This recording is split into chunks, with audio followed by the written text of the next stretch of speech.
The Florida Panthers welcome in the New York Islanders on Thursday night for the final game of this 3-game series.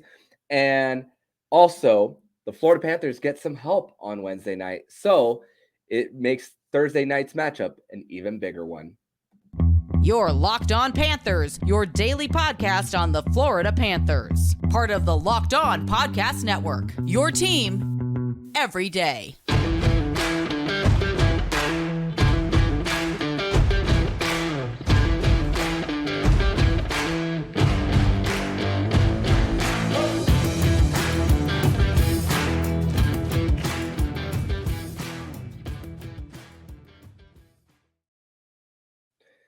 And welcome into this crossover edition of the Locked On Florida Panthers podcast and the Locked On New York Islanders podcast. We are part of the Locked On Podcast Network, where it's your team every day. Thank you for making both of our Locked On podcasts your first listen of the day. For everybody on the Islanders feed, let me introduce myself. My name is Armando Velez from the Hockey News, and you can follow me on X at MonoMan12. Follow the show account on X at LO_FLA Panthers. And very thankful to be doing this crossover edition with not only the host of Locked On Islanders, but I would say a prominent voice on the Locked On NHL network as the Monday and Friday host on Locked On NHL, Gil Martin.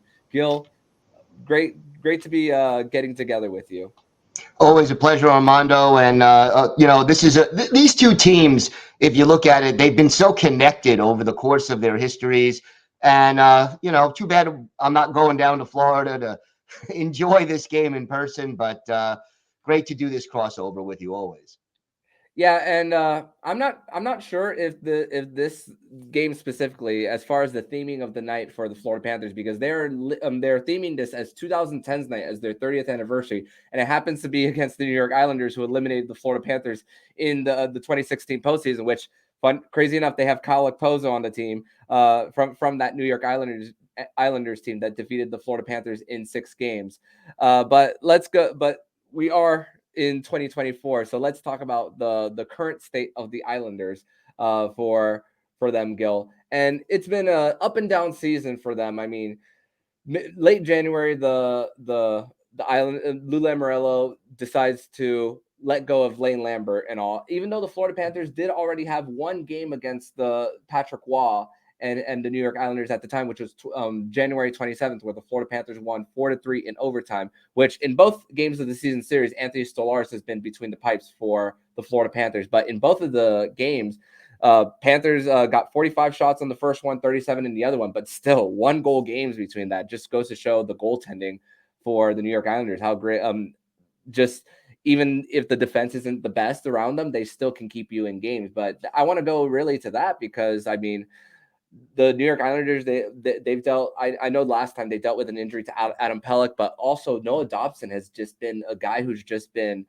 taking a big step forward this season as a guy taking more responsibility, despite everything that's gone on as far as coaching change. How great has it been to see Noah Dobson grow as a player? It's been exciting. And look, he's slumped a little bit offensively, maybe in the last 5 or 6 games, but overall, he is just having an outstanding offensive season. And, 57 assists in 71 games, 65 points in 71 games, 23 of those assists coming on the power play. He is their best, puck handling defenseman.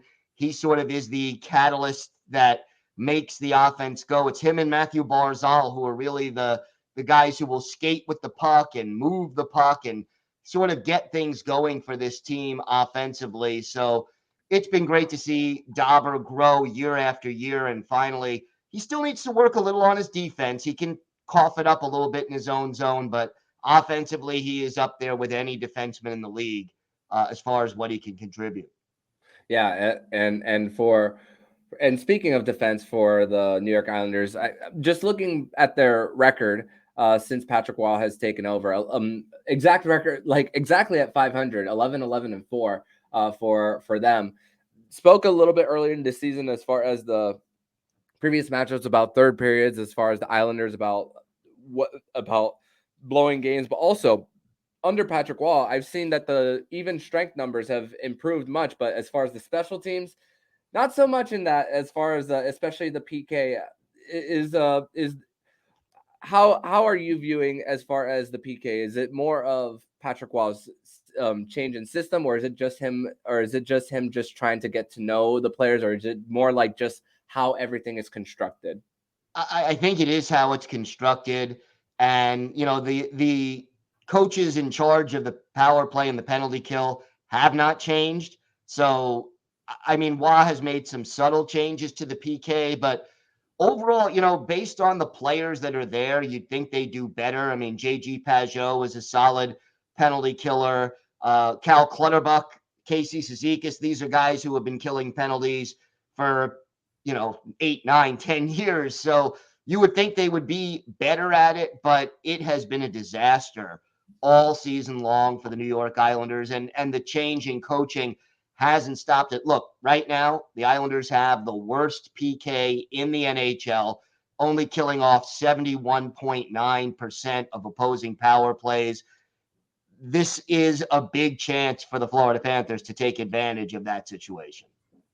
Yeah, and for the Panthers, I mean, Sam Reinhart, who's almost at 30 power play goals, already has already has the franchise record in it. So it's a great opportunity for them. But when it comes to, it's crazy because the New York Islanders, I mean, offensively, even though the numbers don't necessarily say as far as offensive production in the two matchups between the Florida Panthers and the New York Islanders, I mean, they've been able to get to the net front. They have been able to create turnovers in the neutral zone and then use some of their speed too. I mean, especially in that first matchup where the Florida Panthers really shot themselves in the foot too.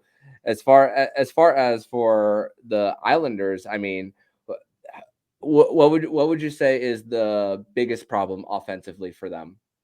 I think it's a lack of scoring depth. If you look at the Islanders right now, you've got realistically 3, maybe 4 players who are legitimate top 6 forwards. You have Matthew Barzal, you have Bo Horvat, who is at 29 goals, you have Brock Nelson, who's at 29 goals, and then maybe Kyle Palmieri with 23.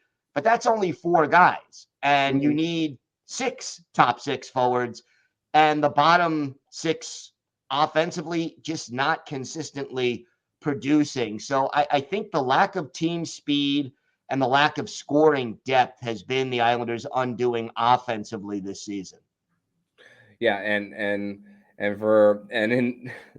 like I said, even though it hasn't been that for the New York Islanders as far as like so far in the 70 games, they have been able to take advantage of them against the Panthers. As far as even in the first matchup, it was right before, it was 2 or 3 weeks after Brandon Montour and Aaron Ekblad came back, and that's really when the Florida Panthers were starting to struggle getting it going offensively. I mean, things really started to change for them. Really, just on December 23rd, that's really when it started. And one of those matchups were after that against the New York Islanders, where the Panthers only went into overtime 4 times in the whole season.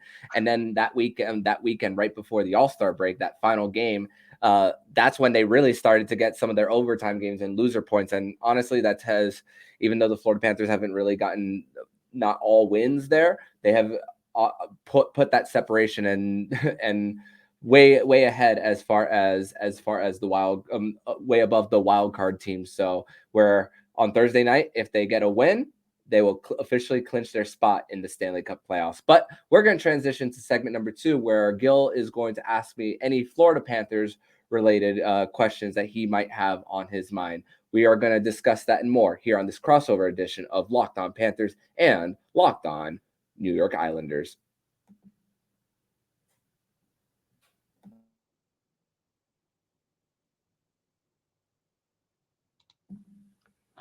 Today's episode is brought to you by FanDuel. Say goodbye to busted brackets because FanDuel lets you bet on every game of the tourney. Whether you're betting on a big upset or a number 1 seed, it's time to go dancing on America's number 1 sportsbook, FanDuel. Right now, new customers get $200 in bonus bets if your first $5 bet wins. That's $200 to use on point spreads, money lines, You could even pick who's going to win it all. And look, you have the college basketball tournament. You could also check out the odds on FanDuel for tonight's Islanders-Panthers game. So give it a quick look. Just visit fanduel.com/locked-on and bet college hoops until they cut down the nets. That's fanduel.com/locked-on. FanDuel.com/locked-on. Check it out. Are you watching Fox Sports or ESPN on your TV all day? Have to turn down the volume with all that shouting? Well, make the switch to Locked On Sports Today, a free 24/7 sports streaming channel programmed for you every day to bring you the biggest stories without all the screaming. Locked On Sports Today brings you can't-miss analysis, opinions, and news, and it's streaming 24/7 on YouTube or on the free Amazon Fire TV channels app, part of the Locked On Podcast Network, your team every day. So, Armando, the Panthers right now battling for first place, and they got a little help on Wednesday night as the Boston Bruins went down to defeat. Let's start with this. How important do you think it is for the Panthers to get first place in the division? It's funny because I even pre-recording, I was discussing with you of my excitement level going into this one with the Boston Bruins dropping this one to the Tampa Bay Lightning by a final score of 3-1, and even the Tampa Bay Lightning having a goal disallowed by Steven Stamkos. But hey, it still didn't affect the outcome of the game for the Tampa Bay Lightning, and it helped Florida with 2 points back, 2 games in hand. But in the grand scheme of things, when you really think about it, as far as the Florida Panthers last 2 years, it's not, you want home ice, that you want it, but the Panthers, as far as their style of game, they can play anywhere. They have the best road record in the NHL, one of the best road penalty kills too. It's a game that really travels because we talk about back checking that travels. We talk about battling up against the boards, goaltending, face-off wins. Not, and I know for the Panthers, you don't get that last change, but we have seen for the Panthers, as far as what they've done on the road, that they don't need to rely on that last change. And the fact is, when you can forecheck your way, get your line changes while you're in your zone, you could get your matchups in that way too for them. So I would say there is some importance to it, but it's not the be all end all, as much as I still want the Florida Panthers to win the Atlantic Division, because even though the home record and the Panthers haven't played as well, even though their home record is still pretty great, you know that you can feel confident for them going in any barn. As far as the Panthers are concerned, how concerned are you about their defense and their blue line? I mean, number one in the league in goals against, but how deep and how effective are these defensemen? And maybe talk a little bit about some of the players Islander fans may not be aware of who are doing a good job for the Panthers. Oh man, for the Panthers, I mean, when it comes to the depth of the blue line, I mean, funny enough, the Panthers have sent down Uvis Balinskis to the AHL, and maybe that is signs that Aaron Ekblad will be playing in his first game since the first game after the trade deadline, where him and Vladimir Tarasenko collided against them, when the Panthers took on the Calgary Flames on March 9th. But looking like that their defensive core will be back and healthy come this game for the Panthers. But when you think about the fact that OEL, Oliver Ekman-Larsson, is making 2.25 and he's in your third pair, I mean, that's such a luxury for the Panthers as a guy who I believe is a stopgap for this year for the Cats. And yeah, Dmitry Kulikov, even though he came back from a 2-game suspension, he's playing some minutes on that third pair. Gustav Forsling, who just got an 8-year extension starting next season. I mean, what he does as far as his ability to break out the puck and just get back. I mean, when I challenge Islander fans to, even off the puck, to just look at Gustav Forsling and how he plays the game and how responsible he is in his zone, as far as not allowing guys to get through and closing those gaps too.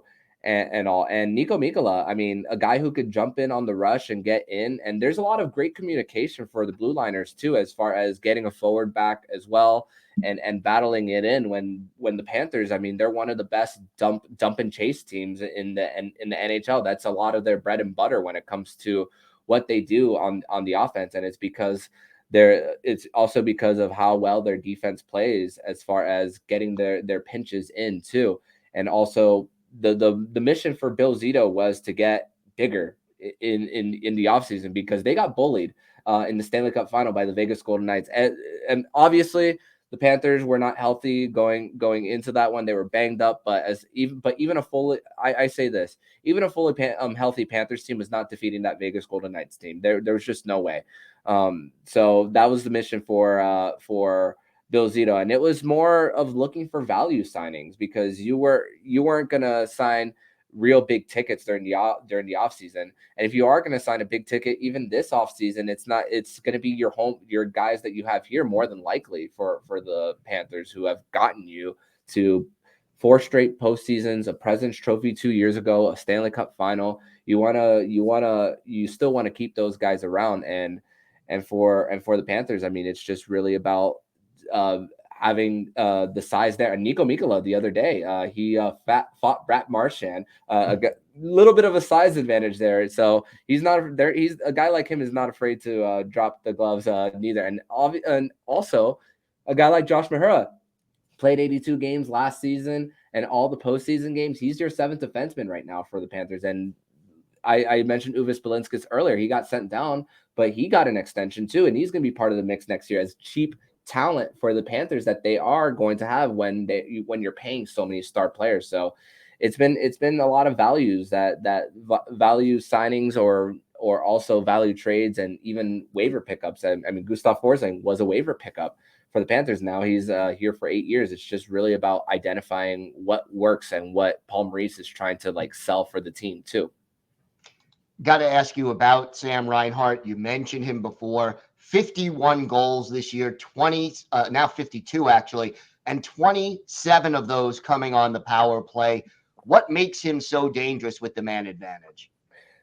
It's crazy, because you think about how for him, it's more than just the power play. I know you asked specifically about that, but just the two-way game, he plays in all situations. But the fact that he's just right there at the right time in the slot and getting the rebound opportunities too, and just he is in a contract year. We can't deny that. For that is the elephant in the room as far as what's going on in his game, and he's been that consistent 20-30 goal scorer. 20 when he was with Buffalo, and then now his game elevated. And yeah, him and Barkov are like Batman and Robin, peanut butter and jelly, whatever you want to call it there.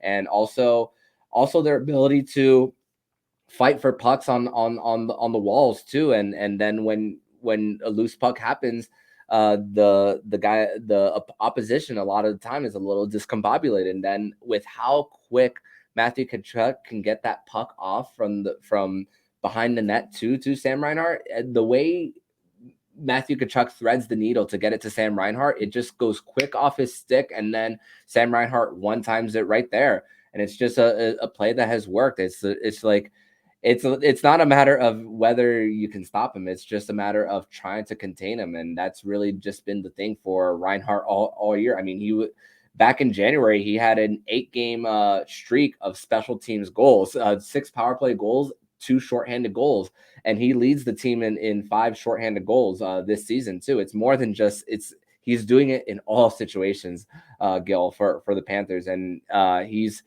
is like 9 goals away now from breaking the record for the Florida Panthers all-time goal record, right behind Pavel Bure. So it's a really special season that we are watching here in South Florida, and he hasn't been in the best situation prior to it.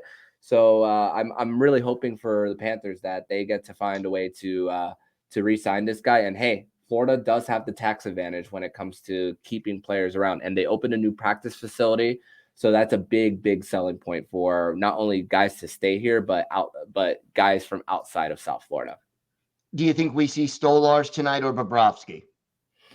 I think we see Bob on Thursday because they do have matinee against Detroit on Saturday.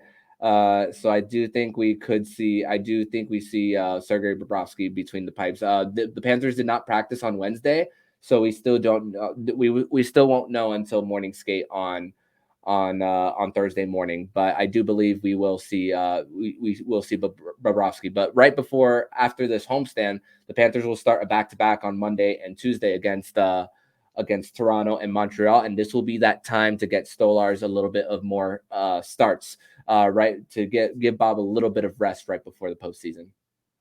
All right, and for you, the biggest key for the Panthers if they're going to win this game tonight. It's gonna be 5-on-5 scoring for the Panthers because it's funny because in their second matchup against the New York Islanders, none of their goals came at 5-on-5. Both of them came on the power play, thanks to Reinhart and Kachuk, and then the overtime winner by Ulrich and Larson right before the All-Star break. So it's really going to be how can you continue to create your chances on the forecheck for the Panthers. I mean, they like I said in the top of the show, 37 shots in one game and then 45 in the other, and just continue to just swarm and get to the net front because it for the Islanders, it really doesn't matter which goaltender is there. They're gonna keep their teams and they're gonna keep their teams in it. But it's all about getting to the net front. That's really gonna be the important thing. Get to that net front and not the perimeter shots for the Panthers, because if they're shooting from the perimeter, it's not gonna be an easy time for the Cats. All right. Well, I'm looking forward to this game for sure. And we've got more to discuss on today's show.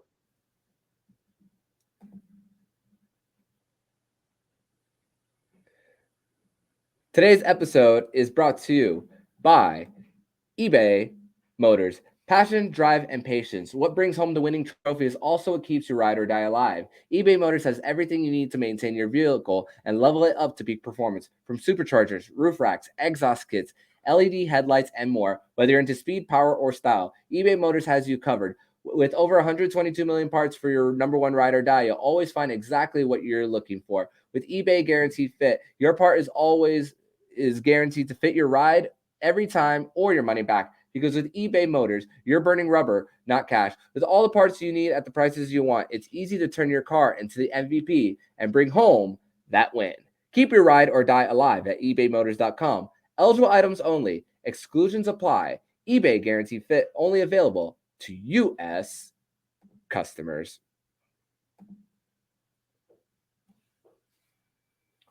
Third and final segment here on this crossover edition of the Locked On Florida Panthers podcast and Locked On New York Islanders. We are part of the Locked On Podcast Network, your team every day. And for 2007 night for the Florida Panthers, the Panthers will be doing a ceremonial puck drop with Ed Jovanovski dropping the puck along with Keith Yandel and Sean Thornton. So a little bit of pregame festivities going on there for the Cats too. So very exciting as far as people who want to relive it, even though it's still recent history for the Panthers in some way. Hey, 30th anniversary, you got to find a way to celebrate some of the decades even. But as far as I want to talk more about big picture for the New York Islanders, Gil. A lot of the conversation for the Islanders has just been about Lou Lamoriello. 4 straight trade deadlines where he doesn't necessarily do something on trade deadline day. A lot of his work happens way before it. But looking at the cap situation for Lou, Ilya Sorokin is extended and all. You have bottom 6 guys like Pierre Engvall. Even though his cap hit is low, the term is really high for the Islanders. But it really for that, when you look at the expiring contracts this season, this offseason, there's not a single expiring contract that's over $1 million for the Islanders. So it looks like that there's going to be a lot of hard decisions, and you see so many clauses too on that roster. So chances are, I haven't looked at everyone's specific contract, but it looks like if someone's contract goes from no move to a modified, there has to be some hard decision as far as a cap clearing trade for what is going to fit with Patrick Waugh's system. So how does Lou Lamoriello go about this, first of all, going into this one? Because it doesn't look like the cleanest as far as their cap situation. It will not be easy. Lou Lamoriello, the way this team is constructed, has sort of back them into a hole, not giving them a lot of options. You're either going to need to trade some of these guys to a team that is not on their modified no trade clause list, or ask them to waive the no trade clause. There are a couple of guys who could be bought out, but here's the thing. If Lou Lamoriello is still your general manager, he does not believe in rebuilding. He is going all in all the time. He's traded away the last 4 first-round draft picks that this team has had. Now, he's gotten some good players for those picks. Bo Horvat being the best of the bunch, Alexander Romanov, solid defenseman, Kyle Palmieri has done a pretty good job as well. So it's not like he hasn't gotten something in return. But when you're fighting for the last playoff spot in the conference every year, trading away 4 consecutive first-round picks is not a great way to build your future. And the Islanders have the lowest rated prospect pool in the league, according to The Athletic and a lot of other people as well. So, it's going to have to be a trade, I think, where the Islanders trade someone away and then bring in somebody in exchange, because they may trade another draft pick. But the other question is this: will Lou Lamoriello, if he doesn't retire or take an advisory position, will he work with Patrick Roy to bring in the pieces that Patrick Roy wants to run his system? Because I don't think he has them right now.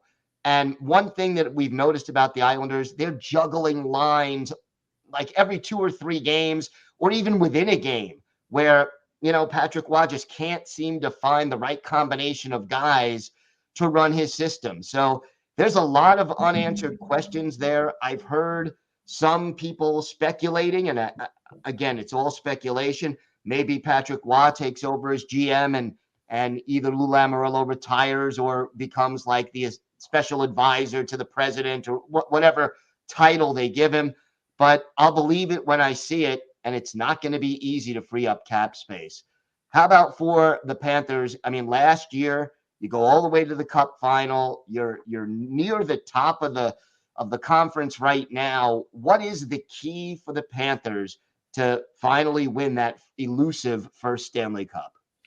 Man, it just comes down to continuing the goaltending that happened last year, because I mean, Sergei Bobrovsky, what a story when he was inserting Game 3 when Alex Lyon was pulled after dealing with his injuries and his non-COVID illness going into it, and then the Florida Panthers having to write off a 6-game winning streak to clinch their spot, and then all the doubts that went in for him, and it's like, do you go to him, do you not, and all, and just also the ability of Matthew Tkachuk, that his ability to take over. And I mean, and it's also crazy because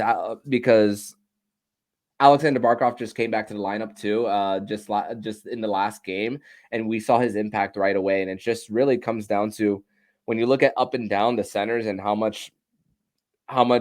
effective they are as far as putting guys together, and the balance, and then you bring in guys like Vladimir Tarasenko, who's just so bought into the system, and he even owned a home in Weston, 10 minutes from the arena, right before years before being traded there. So it's guys who want to be there and are committed to the forechecking system, even though Vladimir Tarasenko has had that reputation of not playing defense and all. But from what I've seen, he's been a guy who's just been bought in and all, and just getting, and also it just comes down to what depth players are going to step up for the Panthers. I mean, Anton Lundell hasn't necessarily had the best season. I think this is still an opportunity for him to grow, but what's he gonna look like? But thankfully for him, him and Sam Reinhart are back on a line together, along with Eetu Luostarinen, and that was the line that got going, especially in round 2 against the Toronto Maple Leafs. That's really a line that really bursted on the scene in that. So it's really about different guys to take having their different times to shine too throughout the postseason. It takes a village in order to make it happen for them too. And even strength scoring has got to be better for the Panthers because I mean, because there's going to be less penalties called in the postseason. The games are tighter. What's going to happen there? And I mean, for the Panthers, there's going to be a lot of low scoring games. There's going to be those 1-0, 2-1 games, and all. And it's just who's going to come clutch when it matters most for the Panthers. And they've done that plenty of times. I mean, Matthew Tkachuk got 3 game-winning goals in the Carolina series alone too. So it's really going to come down to that as far as that. And for Florida, man, I know there's 10 games left, but it's like, man, can we get to the postseason already? It's good to be eager. We don't even know if we're going to the postseason, so I think Islander fans have a little something to be jealous of right now. Yeah, I saw Money Puck said that it was like 4% chance, and usually my whenever I look at now, especially because the Panthers in 2018, were the highest point total to not make the postseason at 96, so that's usually my benchmark. And it looks like for the Islanders, they only have very little room for error, that they can only drop one more game if they want to get to that 96 point mark for them. I believe I saw 3-6-1 in their last 10 for the Islanders. So it's not gonna be easy for them, because I believe a lot of the teams that there are ahead of them, there's not even a lot of head-to-heads against them neither. So it's gonna be even more difficult for them. It'll be a challenge, but they'll keep fighting until the end. Hopefully, a little better than they have been lately. Yeah. So hey, with the close matchups that we've seen with the Islanders and Panthers, we can only expect that in this one. So it's going to be definitely a fun one, and hopefully it's a Panthers win. And like I said earlier, 2 points for the Panthers in any way clinches their spot into the 2024 postseason, even though it's an inevitability at this point for the Cats. But Gil, I want to thank you so much for doing this crossover edition with me of Locked On Panthers and Locked On New York Islanders. Very thankful once again for you. Tell my listeners where they can find you online. Okay, well, you can find Locked On Islanders on YouTube and wherever you get your podcasts. You can follow the podcast on X at Locked On Isles, and you can follow me on X at Ice Wars, NYR VSNYI. And also, for my listeners, you could catch them on the Monday and Friday edition of the Locked On NHL podcast, and he will also fill in sometimes on the Wednesday edition too. So, like I said, big superstar here on the Locked On NHL Network. And for the Islanders feed, you can follow me on X at MondoMan12. Follow the show account on X at LO_FLA Panthers, and find Locked On Panthers anywhere you listen to podcasts and on YouTube. Gil, thank you so much once again, and we will be chatting for sure. So thank you once again, my friend. Thank you, Armando. And if you like what you're hearing, please subscribe to the podcast to be notified every single time the Locked On Florida Panthers podcast jumps into your podcast feed. Don't forget to also subscribe to the other shows on the Locked On NHL Network, including Locked On NHL, Locked On Fantasy Hockey with Flip Livingstone and Steel Roden, and Locked On NHL Prospects. Thank you once again for making the Locked On Florida Panthers podcast your first listen of the day.